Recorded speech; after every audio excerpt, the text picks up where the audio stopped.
TJ Grant, Canadian from Cole Harbour, Nova Scotia. I think, which everybody knows is where Sidney Crosby was born.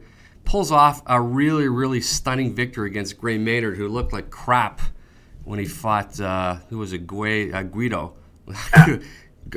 Help me, my mind's just gone a blank on this one, right? Clay Guida, when he fought him a year or so ago, right? It was a silly kind of match in so many different ways, not the least of which was Clay Guida's hair braided up. You know what? He just looked old. He looked slow. He looked like he was like a product that was past its shelf life. TJ Grant looks like, you know, he's, as they say, he was like the now horse. That's what they call it in horse racing. The guy, the one that's just sort of risen out of nowhere. He had proved himself. He stamped himself with that victory, legitimized himself if he needed to in any way to get the title shot against Benson Henderson. I think they should make it in the fall when they have the UFC card in Toronto. I think it would be a wonderful main event. Your thoughts about TJ Grant and your thoughts about my trying to tell Dana White what to do? Yeah, well, first of all, TJ Grant, definitely the biggest victory of his entire career on Saturday night, and it's the kind of situation you'll see quite a lot within this sport, where suddenly Gray Maynard shows up, and suddenly a guy just looks, you know, a step slower, and you really see the evolution of another lightweight surpassing him, which is what we saw with TJ Grant on Saturday night. I mean, Gray Maynard just...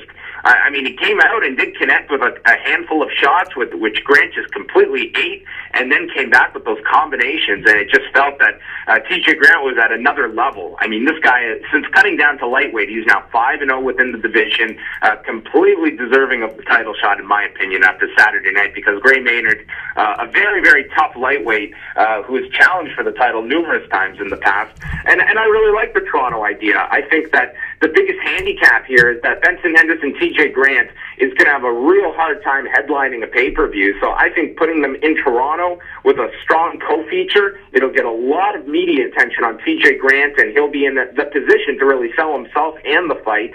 I really like that idea for Toronto, because he's really established himself now as a Canadian fighter to watch. And we know how the Canadian media, they really gravitate to their own. And I think TJ Grant challenging for the title, that's a great story for the Canadian audience.